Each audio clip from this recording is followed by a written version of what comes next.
Molly. Yes. Skip Bayless, could y'all hold on for a second, please? Okay. Skip Bayless, did you see us? Did you see the commercial during the break? First take. There's a Burger King commercial. And the Burger King commercial it's got something about the chicken on there, and they're coming up with the new chicken fries combination. That's my voice. You see somebody in there saying, calm down. That's me talking to you.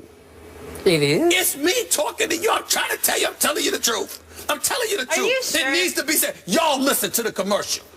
There's a voice in there. The chicken fries one, and you hear the voice saying, calm down. That's me telling you to calm down during a first take. I remember it as clear as yesterday. Is it taken right off our audio off the show? I think so. You didn't record it? I don't know. I did not record it. You did I just wanted to point that out. You need to cash in on that. I just want to point that. You think? That's real money. That's me right here saying, calm down.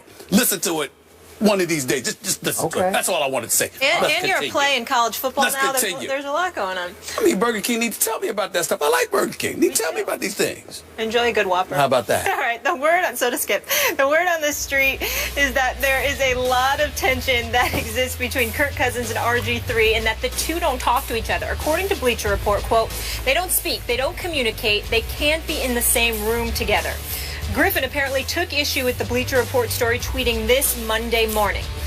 When the hate don't work, they start telling lies. I guess celebrating that your team won with your teammates is isolating yourself. Hashtag hater.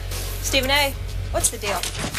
Well, the deal is that I hate subjects like this from the perspective of, unlike most folks in today's world in our industry, I don't like making a habit of talking about other people's report. I respect my colleagues in this profession, etc.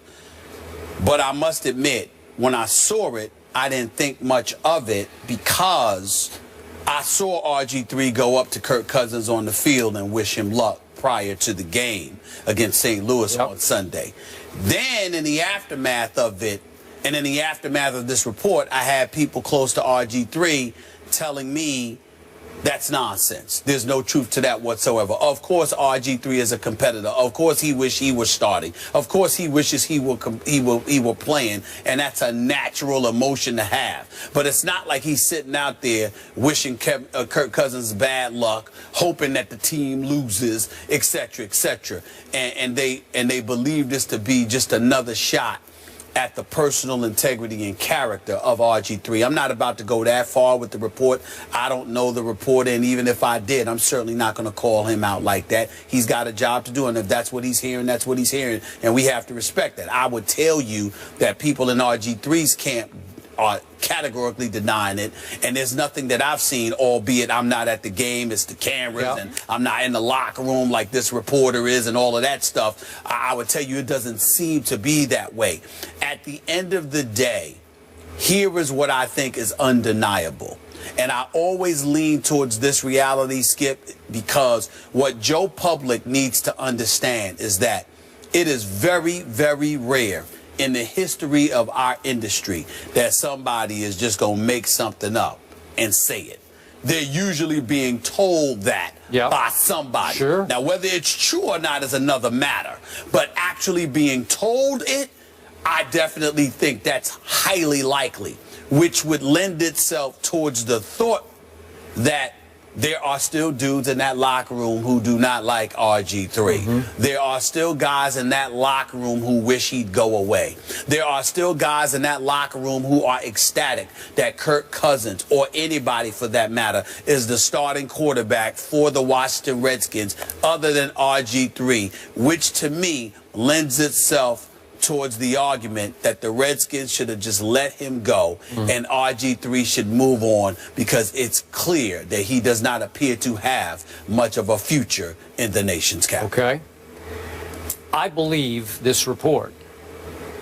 I'm not surprised by this report, and it doesn't bother me one bit, because it's predictable that Robert would not exactly warm up to Kirk Cousins. Isn't that just par for that course. Yeah, but I'm not refuting that, because that's the competitor in you. Yeah. But to say they're not talking, they've got it out for one another, they're not even speaking, they can't be in the same room together, I think that's the extra stuff that is being categorically denied. I don't think anybody would deny your point that you've got any kind of pride or dignity about you, any competitive fervor in you. You're not going to be happy about the fact that you're being benched in favor of your backup.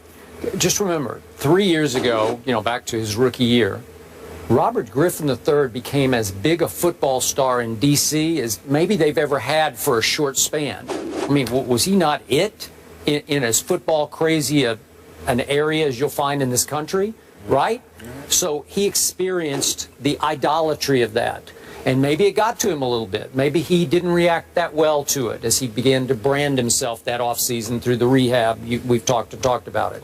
But given all that, it's pretty difficult then to buddy up to the guy who's going to usurp you, who has taken your job. That's hard. That's a tough one.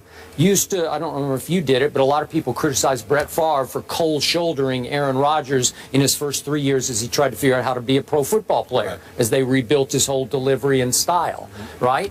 Well, I didn't. It's just Favre. He's a competitor. He doesn't want anybody to come in and snatch his job out from under him. Yeah, you have a good point there, but I think that you have to remember a couple of things. I think that your focus on what RG3 is experiencing emanates from the RG3 brand, how he was conducting himself once stardom hit him as a member of the Washington Redskins, etc. You know what I remember most?